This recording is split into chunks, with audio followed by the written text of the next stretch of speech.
Order. Order. I can now announce the result of today's recorded votes on motions relating to the United Kingdom's withdrawal from and future relationship with the European Union. In respect of Mr. Barron's motion B, brackets no deal, the ayes were 160, the noes were 400, so the noes have it. In respect of Mr. Nicholas Bowles' motion D, Common Market 2.0, the ayes were 188, the noes were 283, so the noes have it. In respect of George Eustace's motion H, EFTA and EEA, the ayes were 65, the noes were 377, so the noes have it. In respect of Mr. Kenneth Clarke's motion J, Customs Union, the ayes were 264, the noes were 272, so the noes have it. In respect of the Leader of the Opposition's motion K, Labour's alternative plan, the ayes were 237, the noes were 307, so the noes have it. In respect of Joanna Cherry's motion L, revocation to avoid no deal, the ayes were 184, the noes were 293, so the noes have it. In respect of Dame Margaret Beckett's motion M, confirmatory public vote, the ayes were 268, the noes were 295, so the noes have it. In respect of Mr. Marcus Fish's motion O, contingent preferential arrangements, the ayes were 139, the noes were 422, so the noes have it.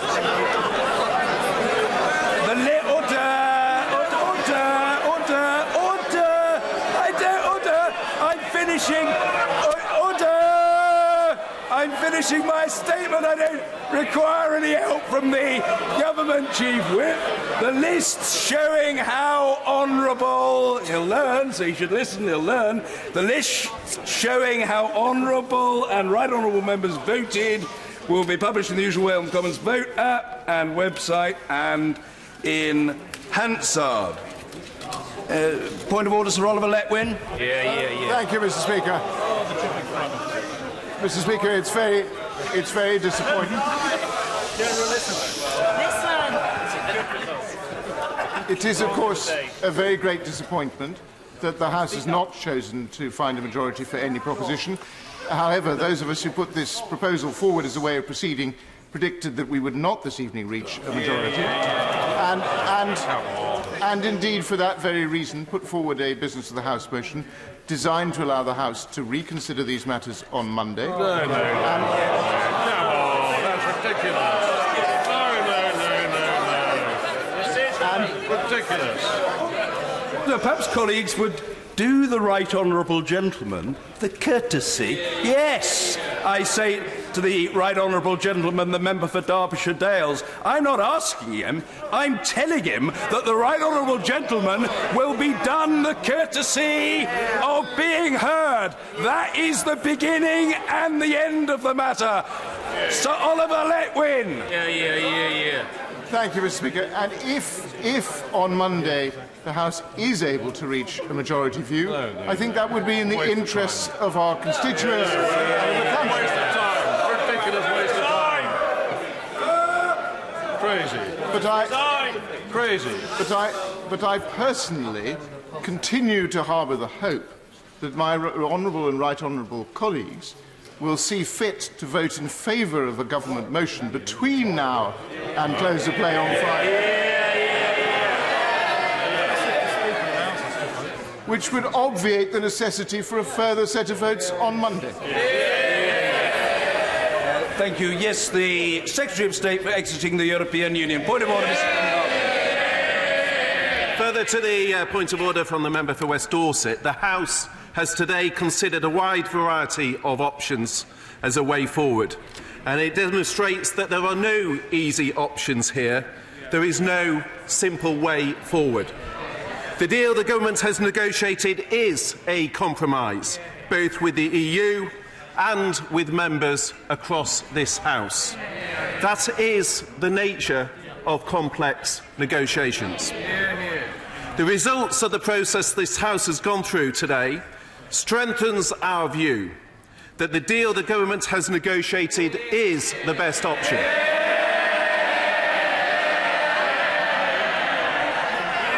Furthermore, Mr. Speaker,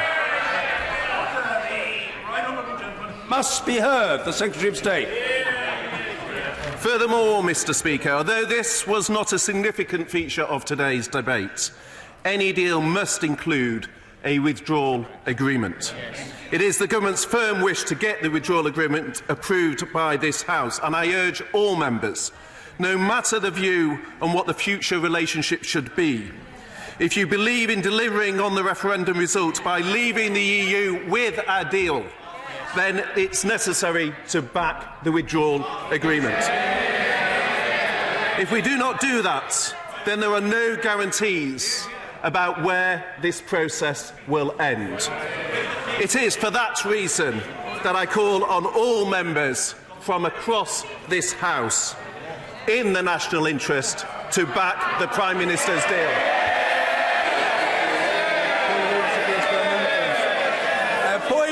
A point of order, Mr. Ian Blackford.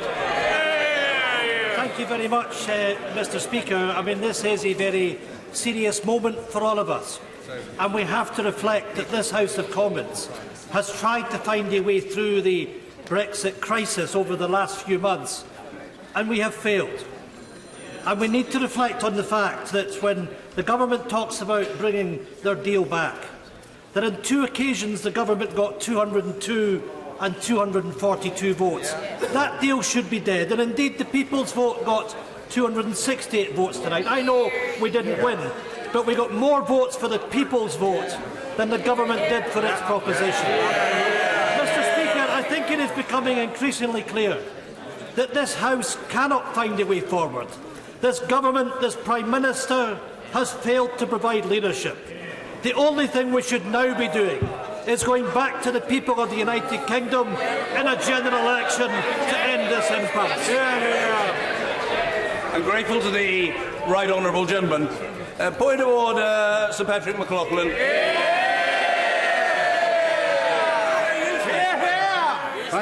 Thank you very much, Mr. Speaker. Can you confirm that if we follow on from your ruling earlier on today, none of these other questions can be put again? The particular process that has been set in train as a consequence of the business of the House motion is a discrete process. It is the first time it has been conducted. It was approved by the House, and therefore my understanding... No, I'm not debating the issue with the right honourable gentleman. He has more or less courteously raised the point of order with me, and I am responding to it. I'm not going to conduct a debate with the right honourable gentleman.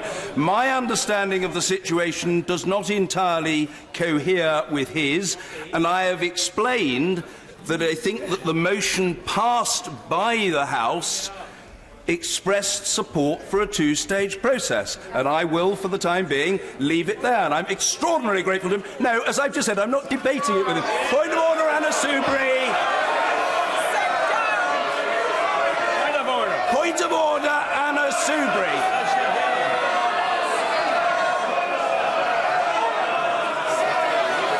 Point of order, Anna Soubry. Mr. Speaker, Mr. Speaker, as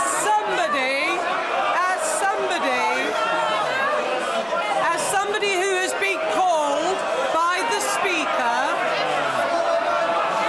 Order, let me just explain. Order. Let me just explain one thing in this place. The Right Honourable Gentleman is a very senior member of this House, and he is a former Chief Whip. He is not the Speaker of this House, and it's not for the Right Honourable Gentleman to presume the order in which matters are considered, and I trust that he won't suppose that it is for him to do so. Let me say very gently to the Right Honourable Gentleman, I treat him with respect. I'm not intimidated by the Right Honourable Gentleman, and I'm absolutely sure he wouldn't seek to intimidate me. I am taking a point of order from the Right Honourable Lady, and frankly, that's the situation. Point of order, Anna Soubry. Sit down. I've been called. Mr. Speaker, the country is watching this. And I gently say to the honourable gentleman, I can shout as loudly as anybody, but let's try to remind ourselves what we've decided to do. Nothing.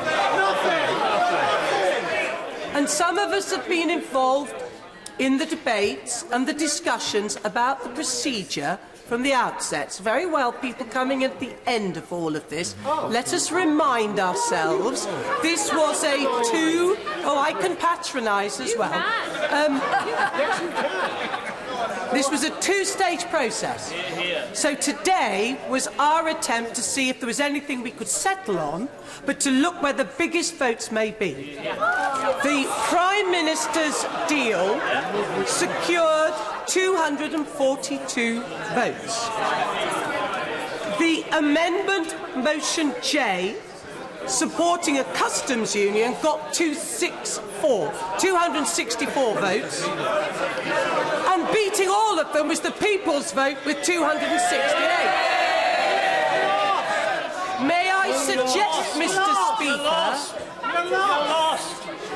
May I... You don't need to shout it out. May I suggest... like any other honourable or right honourable member, to be heard, and she will be.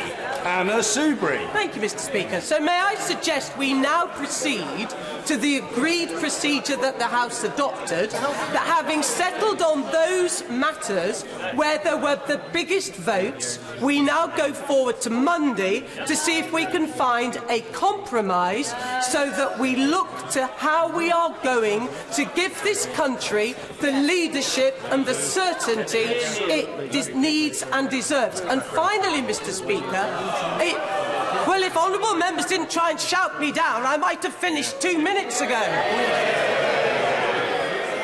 So may I suggest that we continue with our agreed procedure, because if we do settle on a deal, it's becoming increasingly obvious that then that deal needs to go back to the British people, and that's what we need to do. See if we can arrange that on Monday. Well, I note what the Right Honourable Lady has said, and as a matter of fact, the business of the House motion having been passed, the process is established. And the process, and I say this for the benefit of colleagues, but also for the benefit of those attending our proceedings who are not members of the House, the process is that a second day, Monday, has been provided for. I'm not investing that point with any spin one way or the other. It's not for the chair to do. I am simply reporting to the House the factual position. That is the reality of the matter.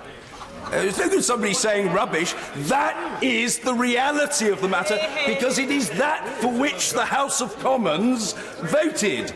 A point of order, Mr. Mark Francois. Thank you very much, Mr. Speaker. Mr. Speaker, after many hours of debate and an extremely complex procedure, the House of Commons has decided, sweet Felicity Arkwright. I think the public will look on these proceedings in utter amazement. They will be completely bemused by what has gone on. This attempt to seize the order paper has failed. The second referendum has been defeated. The revocation of Article 50 was smashed. And surely the last thing we want to do, Mr. Speaker, in the eyes of the public, is on Monday go through this farce all over again. The truth, I say this for the benefit who've not heard this interaction before. Having known the... Yes, it's important. Having known the...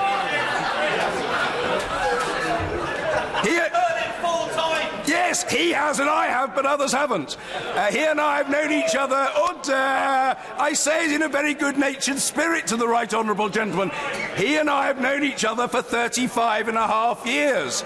And knowing him as well as I do, I know he's more interested in what he has to say to me than in anything that I have to say to him. But the simple fact of the matter is that a process has been decided upon. It may well be that it does not suit the palate of the right honourable gentleman. We will have to see what is said tomorrow and by other colleagues. But I repeat, I don't think he really wants much of a response from me. I respect the right honourable gentleman greatly, as he knows. I've heard what he said, the House has heard what he said, and I now want to hear what the right honourable... Oh, just wait a moment, patience. I don't mean any unkindness to honourable members, but actually I think at this point I will hear from a former leader of the House of enormous experience and who had a motion before us today. Point of order, Dame Margaret Beckett. Thank you, Mr. Speaker. I'd be grateful if you could just correct or confirm my recollection. I don't know what anybody else expected, but I did not necessarily expect any motion to carry a majority today. Certainly not the one that I proposed, which, if I recall, has probably had almost the identical result to the one that it had the last time it was moved in this House. My understanding of the procedure instigated by the honourable gentleman for West Dorset was that we would first let 1,000 flowers bloom and see where we went, and that would expose some things which had perhaps little support,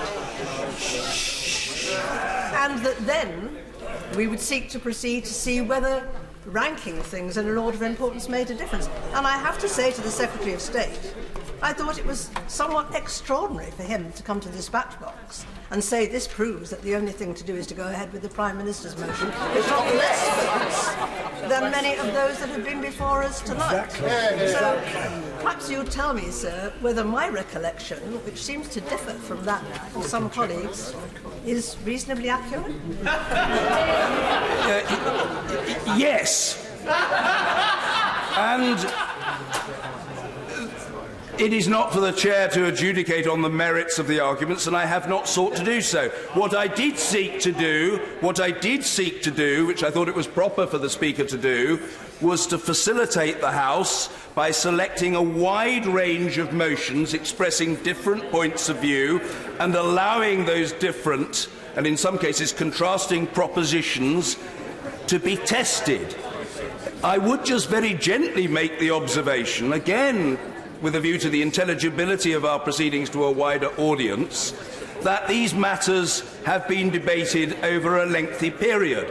Indeed, since the publication of the withdrawal agreement, a little over 4 months ago, I have chaired every single debate and every minute of every single debate and I think exchange in the Chamber on the matter. It is simply a statement of fact to say that in that 4-month and a bit period, the House has not reached a conclusion. So if the right honourable lady is asking me, I'm utterly astonished that today no agreement has been reached. I confess I'm not utterly astonished that after one day's debate no agreement has been reached, but that's the factual position.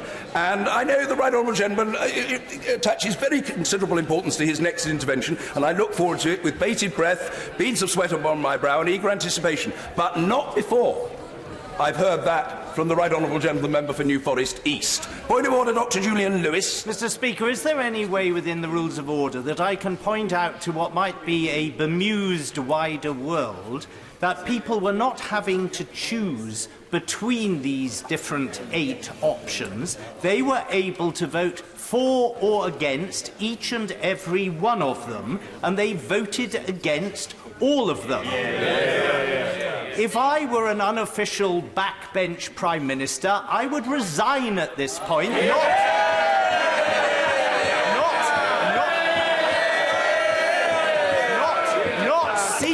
not seek to repeat such an exercise in abject failure. Well, as it happens, I've known the Right Honourable Gentleman Member for New Forest East for precisely the same length of time, virtually to the day, that I've known the Right Honourable Gentleman, the Member for Rayleigh and Wickford. And the mental acuity of the Right Honourable Gentleman for New Forest East never ceases to strike me. However, I just very gently say, in relation to his proposition about being Prime Minister, backbench Prime Minister for the day, I'm not arguing with him, but I'm simply saying that in his case, the proposition is an academic one. The point, yes, I'm coming to. Yeah, oh, very well. I'll indulge the Right Honourable Gentleman. Point of order, Sir Patrick McLaughlin. Well, thank you, Mr. Speaker, because you interpreted my earlier attempt of a point of order to argue with you. I was not attempting to argue with you.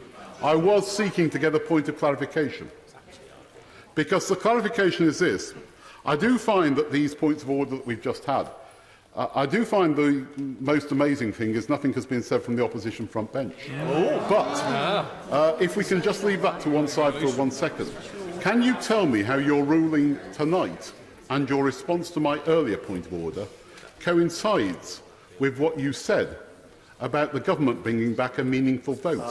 Because I think there was an inconsistency in your ruling, and I'd be quite interested to hear what the view was behind that.